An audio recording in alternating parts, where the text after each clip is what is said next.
नमस्कार, आप देख रहे हैं डीडी न्यूज। आपके साथ मैं हूं पराक्रम सिंह शेखावत और खबर दुनिया की में आप सभी का स्वागत है। इस कार्यक्रम में, इस बुलेटिन में हम आपको बताएंगे अंतर्राष्ट्रीय जगत की वो बड़ी खबरें जो आपके लिए जानना जरूरी है। आइए शुरुआत करते हैं सुर्खियों के साथ। अपने विदेश दौरे के पहले पड़ाव में दक्षिण अफ्रीका के जोहानिसबर्ग पहुंचे प्रधानमंत्री नरेंद्र मोदी। हवाई अड्डे पर दक्षिण अफ्रीका के उपराष्ट्रपति ने किया गर्मजोशी से स्वागत। भारतवंशियों में दिखा भी भारी उत्साह, होटल के बाहर उमड़े लोग।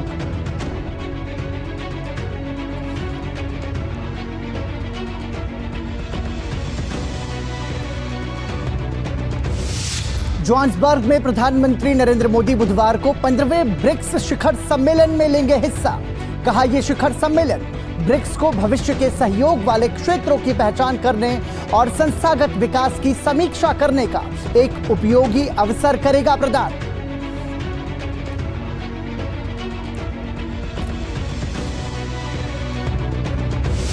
विरोध के बीच जापान के फुकुशिमा परमाणु संयंत्र स्थित उपचारित रेडियोधर्मी अपशिष्ट जल को प्रशांत महासागर में छोड़ने का फैसला। प्रधानमंत्री ने मछली उद्योग को नुकसान नहीं पहुंचने का दिया भरोसा। चीन ने जापान के फैसले को भरोसा तोड़ने वाला करार दिया।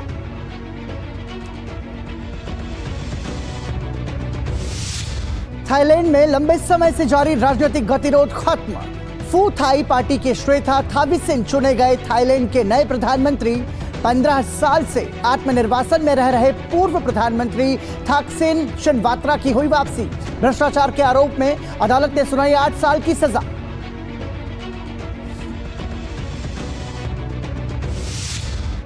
रूसी सेना ने मॉस्को के करीब 2 कथित यूक्रेनी ड्रोन को मार गिराने का किया दावा। मॉस्को स्थित सभी हवाई अड्डे को कुछ देर के लिए किया गया बंद। यूक्रेन ने दक्षिण पूर्वी इलाके में रूसी सेना को पीछे धकेलने का किया दावा।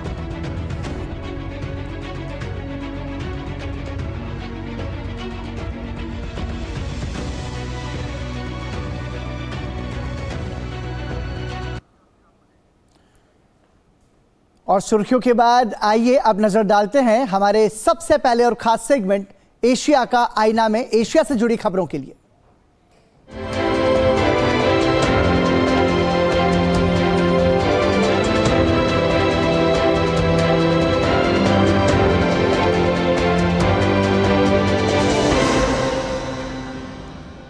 अब से कुछ देर पहले प्रधानमंत्री नरेंद्र मोदी दक्षिण अफ्रीका के दौरे पर जोहानिसबर्ग में ब्रिक्स बिजनेस फोरम को संबोधित कर रहे थे।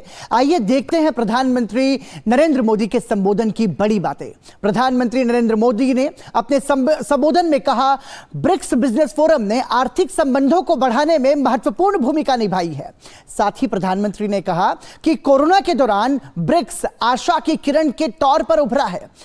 ब्रिक्स फोरम को संबोधित कर रहे थे प्रधानमंत्री नरेंद्र मोदी। साथ ही उन्होंने कहा कि भारत दुनिया की तेजी से बढ़ने वाली प्रमुख अर्थव्यवस्था है। आने वाले समय में भारत दुनिया में ग्रोथ का इंजन बनकर साबित होगा। जो भारत की अर्थव्यवस्था है वो मजबूती के साथ आगे बढ़ेगी। ये तमाम सारी वो बड़ी बातें हम आपको बता रहे हैं जो कि प्रधानमंत्री नरेंद्र मोदी ने ब्रिक्स बिजनेस फोरम में अपने संबोधन के दौरान कही थी। प्रधानमंत्री ने कहा कि हमें मिशन मोड में रिफॉर्म करते हुए आगे बढ़ना है और काम करना है। प्रधानमंत्री ने यह भी कहा कि कारोबार के क्षेत्र में काफी सुधार किए गए हैं। भारत में अर्थव्यवस्था को कैसे आगे बढ़ाया जा रहा है, इस बात का जिक्र प्रधानमंत्री कर रहे थे। उन्होंने कहा कि ईज ऑफ डूइंग बिजनेस और कारोबार को कैसे ज्यादा और आसान बनाया जाए, इस पर भारत सरकार प्रमुखता से काम कर रही है, जिससे कि हम हमारे देश की अर्थव्यवस्था को मजबूती दे सके। प्रधानमंत्री ने यह भी कहा कि आज छोटे से लेकर बड़े व्यापारी यूपीआई का इस्तेमाल कर रहे हैं, जो कि डिजिटल इंडिया का जो प्रयास है वो एक महत्वपूर्ण प्रयास है। उन्होंने कहा कि भारत में इंफ्रास्ट्रक्चर पर निवेश लगातार बढ़ रहा है। ये प्रधानमंत्री नरेंद्र मोदी के ब्रिक्स बिजनेस फोरम के संबोधन की बड़ी बातें हम आपको बता रहे हैं। उन्होंने कहा कि हमने हमारे बजट में इंफ्रास्ट्रक्चर पर सबसे ज्यादा जोर दिया है, जैसा कि भारत की अर्थव्यवस्था को मजबूत बनाया जाए, बुनियादी ढांचे को मजबूत करने पर हमारा विशेष जोर रहा है, यह प्रधानमंत्री नरेंद्र मोदी ने कहा। साथ ही कहा कि अक्षय ऊर्जा के क्षेत्र में भारत अग्रणी देशों में शामिल हुआ है। ये तमाम सारे भारत के वो महत्वपूर्ण कदम है जिनका जिक्र प्रधानमंत्री नरेंद्र मोदी ने कहा। यह भी उन्होंने कहा कि दुनिया का तीसरा सबसे बड़ा स्टार्टअप वाला देश भारत है। ब्रिक्स बिजनेस फोरम के संबोधन में प्रधानमंत्री नरेंद्र मोदी की यह बड़ी बात है, जिसमें पिछले 9 वर्षों में भारत के लोगों की आय में 3 गुना वृद्धि हुई है। इस बात का जिक्र भी प्रधानमंत्री नरेंद्र मोदी ने अपने संबोधन में किया और यह भी उन्होंने कहा कि भारत की आर्थिक तरक्की में महिलाओं की भूमिका महत्वपूर्ण है। भारत की जो आधी आबादी है उसका जिक्र करते हुए प्रधानमंत्री ने कहा कि महिलाओं की भूमिका महत्वपूर्ण है ही, लेकिन जल्द ही भारत $5 ट्रिलियन की अर्थव्यवस्था बन जाएगा।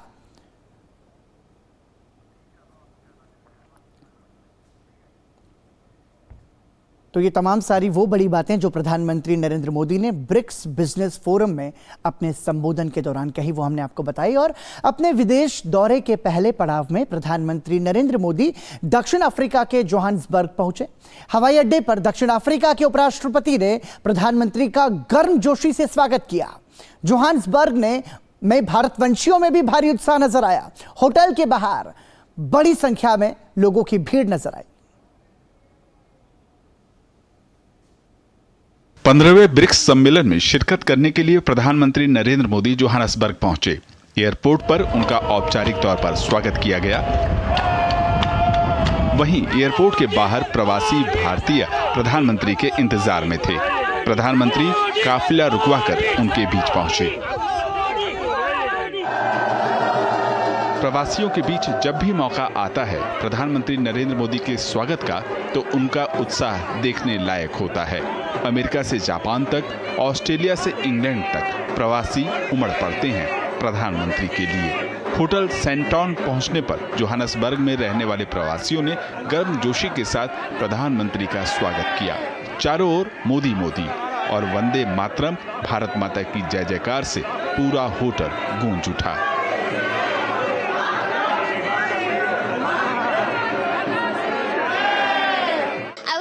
Into tears, like I was about to cry. It was like so. I got to handshake him. मेरी बहुत इच्छा थी उनसे मिलने की। मैं बहुत खुश हूँ आज। He is a role model of billions of people. We love him. He has taken India to the next level in the last 10 years. He is a leader and a half. बहुत खुशी हुई। I am so honored today कि I met Modi ji. It was the most wonderful experience, and the wonderful thing is that I was singled out by him. He recognized that I took the time out to come and see him, and he appreciated it, and that shows me his humility as a person. Johannesburg में पहले दिन business forum की बैठक हुई, जिसमें green energy को बढ़ावा देने के अलावा निवेश और व्यापार तथा सदस्य देशों के बीच कृषि क्षेत्र में सतत विकास को बढ़ावा देने पर चर्चा हुई। जोहान्सबर्ग सम्मेलन में यह पूरी तरह से तय है कि ब्रिक्स का विस्तार होगा। नए सदस्य देश भी शामिल होंगे। इससे वर्ल्ड ऑर्डर में पश्चिमी और विकसित देशों का प्रभाव संतुलित किया जा सकेगा। फिलहाल वैश्विक अर्थव्यवस्था में ब्रिक्स देशों की हिस्सेदारी 25% की है, जबकि आबादी का 40% हिस्सा इन्हीं 5 देशों में रहता है। ऐसे में ब्रिक्स का मकसद आर्थिक और बहुपक्षीय व्यापार क्षेत्र में सहयोग और विकास को बढ़ावा देना है। इसके अलावा सदस्य देश कॉमन पेमेंट सिस्टम, जलवायु परिवर्तन और सतत विकास के गोल पर भी चर्चा करेंगे। Insofar as the BRICS expansion is concerned, we have been very clear from the start that we have a positive intent and an open mind when it comes to the BRICS expansion. Expansion is definitely on the agenda. It is something that was already cited in the declaration of last year, where leaders asked us to start the discussion of expansion and to look at developing guiding principles, standards, criteria and procedure for expansion. South Africa has been seized with this matter. We've had several Sherpa meetings discussing expansion, and we have completed our documentation around this issue. 2 दिवसीय शिखर सम्मेलन में सदस्य देश भारत समेत Brazil, रूस, चीन और south Africa शिरकत कर रहे हैं। इसके अलावा दक्षिण अफ्रीका के राष्ट्रपति सिरिल रामफोसा के निमंत्रण पर कई अन्य वैश्विक नेता भी हिस्सा ले रहे हैं। प्रधानमंत्री मोदी ने विकास की अनिवार्यता और बहुपक्षीय प्रणाली में सुधार सहित ग्लोबल साउथ के मुद्दों को लेकर आशा जताई है। जोहान्सबर्ग से अमृतपाल के साथ ब्यूरो रिपोर्ट, डीडी न्यूज। वहीं बढ़ते हैं आगे। जापान फुकुशिमा परमाणु संयंत्र से उपचारित रेडियोधर्मी अपशिष्ट जल गुरुवार से प्रशांत महासागर में छोड़ना शुरू करेगा। ये एक विवादित लेकिन सुनामी से 12 साल पहले क्षतिग्रस्त हुए संयंत्र को बंद करने की दिशा में दशकों तक चलने वाले कार्य के लिए एक आवश्यक कदम है। 2 साल की समीक्षा और अंतर्राष्ट्रीय परमाणु एजेंसी की हरी झंडी मिलने के बाद जापान ने फुकुशिमा परमाणु संयंत्र से उपचारित रेडियोधर्मी अपशिष्ट जल को प्रशांत महासागर में छोड़ने को मंजूरी दे दी। हालांकि कई महीनों से जापान के इस कदम का वैश्विक विरोध हो रहा है, लेकिन प्रधानमंत्री ने दुनिया के देशों को विश्वास में लेते हुए गुरुवार से संयंत्र में मौजूद 133 करोड़ लीटर पानी को समुद्र में छोड़ने का फैसला किया। जापान के मुताबिक संयंत्र में जमा 1000 टैंकरों से पूरा पानी छोड़े जाने में करीब 30 साल का समय लगेगा। मंगलवार को कैबिनेट की बैठक के बाद प्रधानमंत्री फूमियो किशिदा ने इसकी घोषणा की। किशिदा ने कहा कि अगर मौसम सही रहा तो उपचारित पानी को छोड़ना शुरू करेंगे। टेपको को परमाणु विनियमन प्राधिकरण द्वारा अनुमोदित योजना के अनुसार पानी का निर्वहन शुरू करने के लिए तेजी से तैयारी करने के लिए कहा गया है। जहां तक विशिष्ट रिलीज की तारीख का सवाल है तो ये 24 अगस्त होने की उम्मीद है। हालांकि सरकार के इस फैसले का देश के मत्स्य उद्योग के व्यापारियों द्वारा भारी विरोध किया जा रहा है। प्रधानमंत्री किशिदा ने रविवार को संयंत्र का दौरा कर फिशरी उद्योग के व्यापारियों से मुलाकात कर आश्वासन दिया था कि रेडियो एक्टिव वाटर छोड़े जाने से मछली उद्योग और वहां के कर्मचारियों को नुकसान नहीं होगा। इससे पहले जुलाई में यूएन के न्यूक्लियर वॉचडॉग ने पानी छोड़े जाने के लिए मंजूरी दे दी थी। IAEA ने योजना के अंतर्राष्ट्रीय मानकों के अनुरूप इसको बताते हुए इसका लोगों और पर्यावरण पर पड़ने वाले प्रभाव को नगण्य बताया। बावजूद इसके फुकुशिमा क्षेत्र के लोगों को डर है कि अंतर्राष्ट्रीय ग्राहक धीरे धीरे स्थानीय समुद्री मछली से दूरी बनाना शुरू कर देंगे। वे कहते हैं कि जब इसे संशोधित किया जाएगा तो ये सुरक्षित रहेगा, लेकिन उन्होंने इस बारे में कोई वैज्ञानिक शोध नहीं किया है कि 30 वर्षों में इतना पानी छोड़ने के परिणाम स्वरूप क्या होगा। मुझे लगता है कि इसे यहाँ छोड़ना अवैज्ञानिक है और इससे मछली की बिक्री निश्चित रूप से प्रभावित होगी। जापान सरकार के फैसले का पहले ऑस्ट्रेलिया और दक्षिण कोरिया ने विरोध किया था, लेकिन IAEA की हरी झंडी के बाद उन्होंने अपना रुख बदल लिया। लेकिन चीन किशिदा के फैसले को भरोसा तोड़ने वाला करार दे रहा है। वहीं जापान लगातार इस बात का आश्वासन देता रहा है कि वो अंतर्राष्ट्रीय मानकों के आधार पर ट्रिटियम की मात्रा को कम करने के बाद ही पानी को डिस्चार्ज करेगा। मेरे दृष्टिकोण से यह सुरक्षित है। दुनिया भर में परमाणु रिएक्टर दशकों से यही कर रहे हैं। हमने इन पिछले ट्रिटियम रिलीज से कोई पर्यावरणीय या मानव स्वास्थ्य पर प्रभाव नहीं देखा है। हमने आकलन किया है कि दूषित पानी छोड़ने की योजना में कोई वैज्ञानिक या तकनीकी समस्या नहीं है, लेकिन हम ये स्पष्ट करना चाहते हैं कि हमारी सरकार जरूरी नहीं कि दूषित पानी छोड़ने की योजना से सहमत हो या उसका समर्थन करे। पानी को समुद्र में छोड़े जाना इसका सही सॉल्यूशन नहीं है। इसके असर को बाद में बदला नहीं जा सकेगा। इसलिए चीन समुद्री पर्यावरण, खाद्य सुरक्षा और सार्वजनिक स्वास्थ्य की सुरक्षा के लिए सभी आवश्यक उपाय करे। जापान सरकार के इस निर्णय की वजह 2011 का विनाशकारी भूकंप और सुनामी है।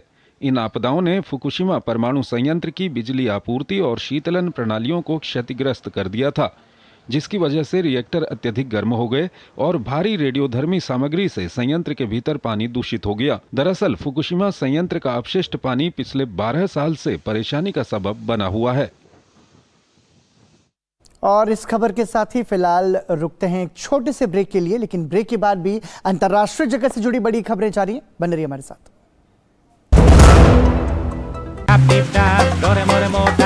You got to be careful.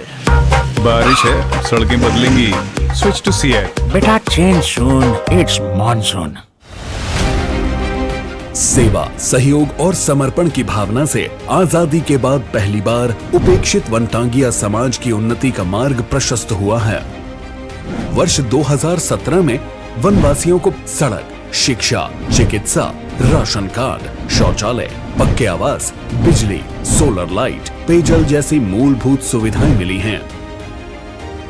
One ग्रामों को राजस्व ग्राम का दर्जा और वनवासियों को जमीनों का मालिकाना हक मिलने से इनकी जीवन शैली में बड़ा बदलाव आया है। दशकों से दबी हुई आशाओं और भावनाओं को पंख लगे हैं।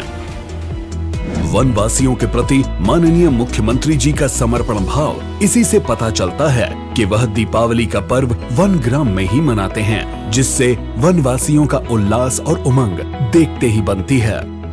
करके दिखाए जो, डबल इंजन की सरकार है वो।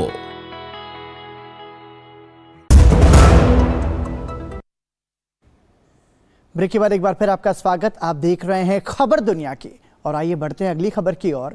थाईलैंड संसद के निचले और ऊपरी सदन के संयुक्त वोट से मंगलवार को फू थाई पार्टी के श्वेता थाविसिन को थाईलैंड का नया प्रधानमंत्री चुना गया। थाई पीबीएस चैनल के प्रसारण के अनुसार वोट के नतीजों की घोषणा थाई संसद के उपाध्यक्ष पिचेट चाओमुआंगफान ने की, जिन्होंने बैठक की अध्यक्षता भी की।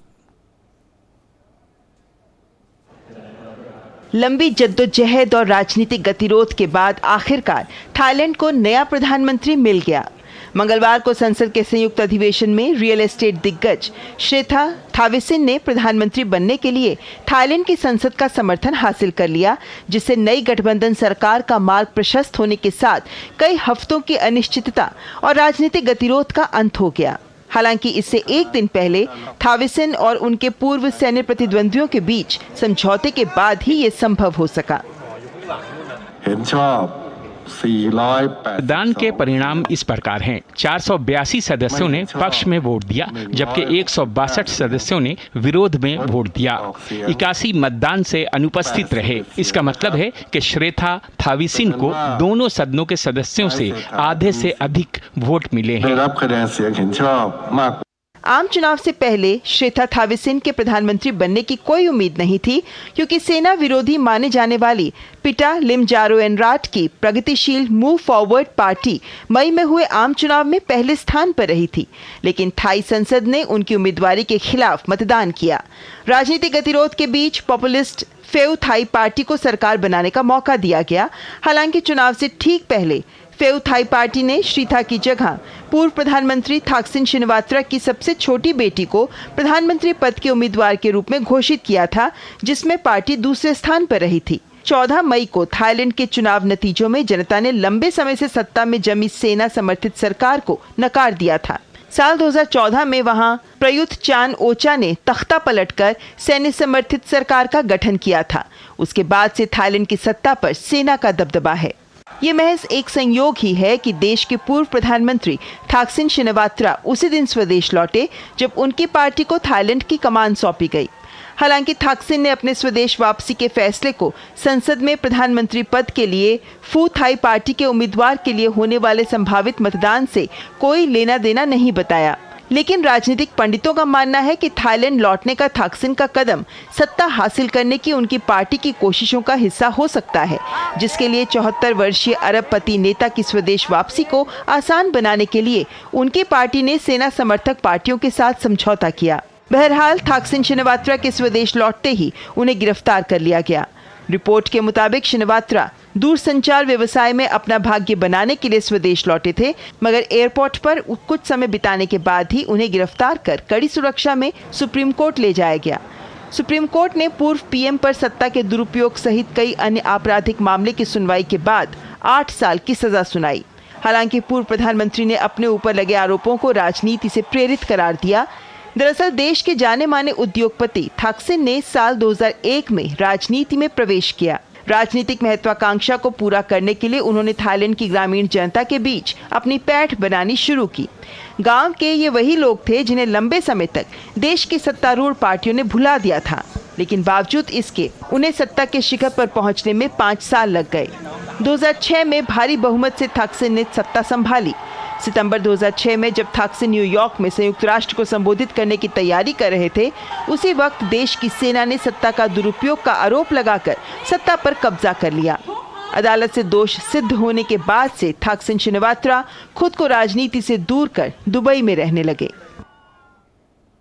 तो लंबे इंतजार के बाद थाईलैंड को अपना नया प्रधानमंत्री मिला और आपको बता दें कि अब से कुछ देर पहले प्रधानमंत्री नरेंद्र मोदी ने दक्षिण अफ्रीका के जोहान्सबर्ग में ब्रिक्स बिजनेस फोरम को संबोधित किया। आइए सुनते हैं प्रधानमंत्री नरेंद्र मोदी के संबोधन की बड़ी बातें। एक्सेलेंसीज, ब्रिक्स बिजनेस समुदाय के लीडर्स, आप सबको नमस्कार। मुझे खुशी है कि दक्षिण अफ्रीका की भूमि पर रखते ही हमारे कार्यक्रम की शुरुआत ब्रिक्स बिजनेस फोरम से हो रही है। सबसे पहले मैं राष्ट्रपति रामाफोसा को उनके निमंत्रण और इस बैठक के आयोजन के लिए बहुत बहुत धन्यवाद देता हूं। ब्रिक्स बिजनेस काउंसिल को 10वीं वर्षगांठ पर बहुत बहुत बधाई और शुभकामनाएं देता हूं। पिछले 10 वर्षों में ब्रिक्स बिजनेस काउंसिल ने हमारे आर्थिक सहयोग को बढ़ाने में बहुत महत्वपूर्ण भूमिका निभाई है। 2009 में जब ब्रिक्स की पहली समिट आयोजित की गई थी, तब विश्व एक बड़े आर्थिक संकट से बाहर आ रहा था। उस समय ब्रिक्स वैश्विक अर्थव्यवस्था के लिए एक आशा की किरण के रूप में उभरा था। वर्तमान समय में भी कोविड महामारी, तनावों और विवादों के बीच विश्व आर्थिक चुनौतियों से जूझ रहा है। ऐसे समय में ब्रिक्स देशों के एक बार फिर महत्वपूर्ण भूमिका है। फ्रेंड्स, वैश्विक अर्थव्यवस्था में उथल-पुथल के बावजूद भारत आज विश्व की फास्टेस्ट ग्रोइंग मेजर इकोनॉमी है।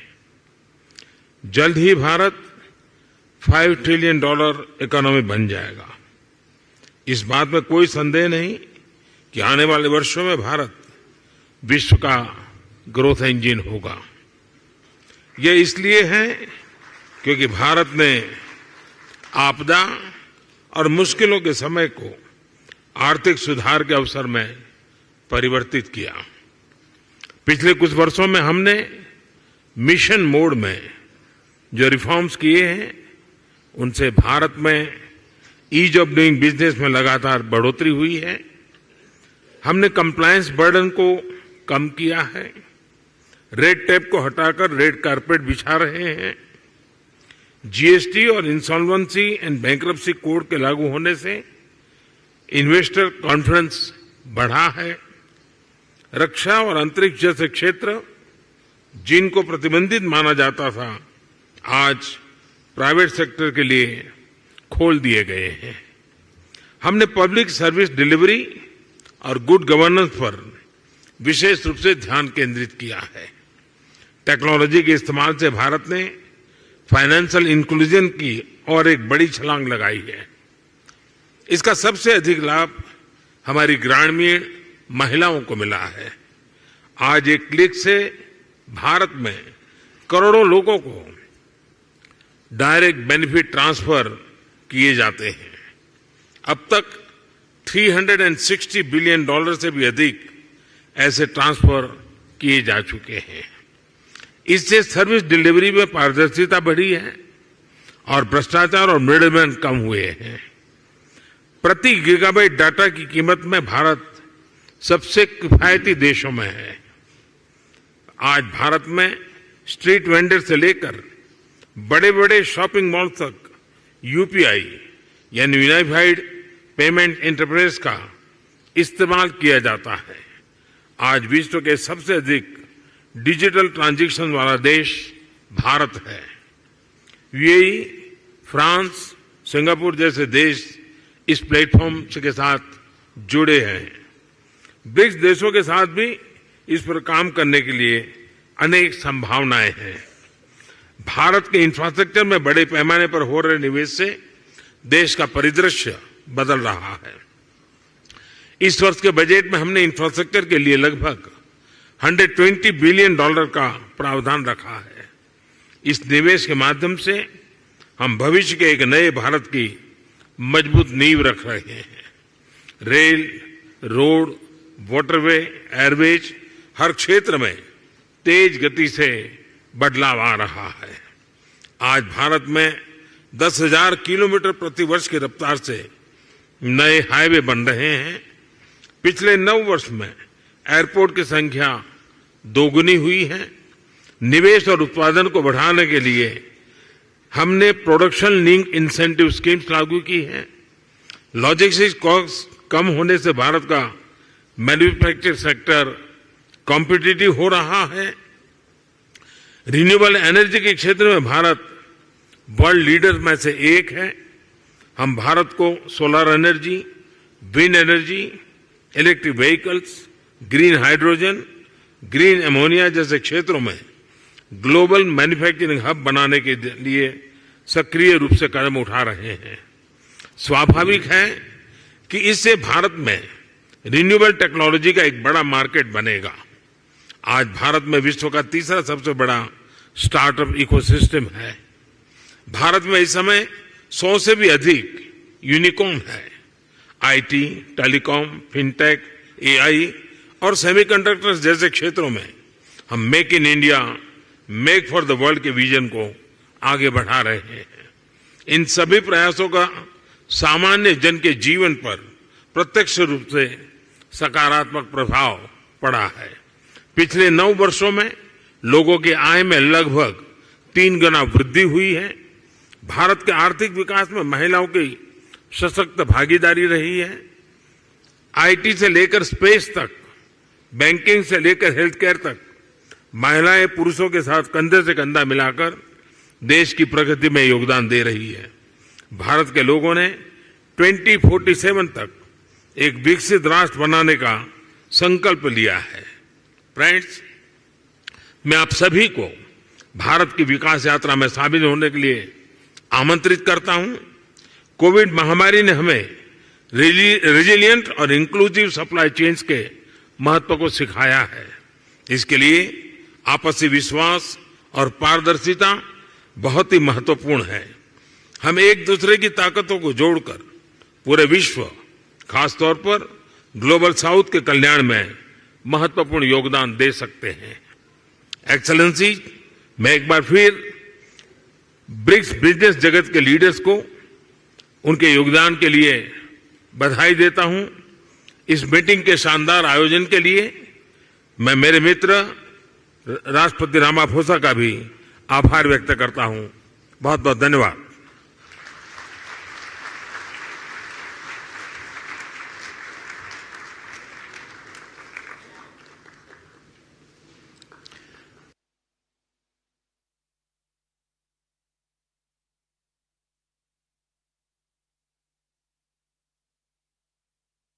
ब्रिक्स बिजनेस फोरम को संबोधित किया। अपने संबोधन में प्रधानमंत्री नरेंद्र मोदी ने बताया कि कैसे भारत अर्थव्यवस्था के लिहाज से, इंफ्रास्ट्रक्चर के लिहाज से और साथ ही साथ कैसे $5 ट्रिलियन की अर्थव्यवस्था बनने की कोशिश कर रहा है। तो जो तमाम सारे प्रयास किए गए भारत की ओर से, उसको प्रधानमंत्री ने अपने संबोधन में बताया। इसी के साथ ही खबर दुनिया में अभी के लिए इतना ही, लेकिन ठीक 10:30 बजे मेरे साथ जरूर देखिए खबर फटाफट एक्सप्रेस 100। नमस्कार।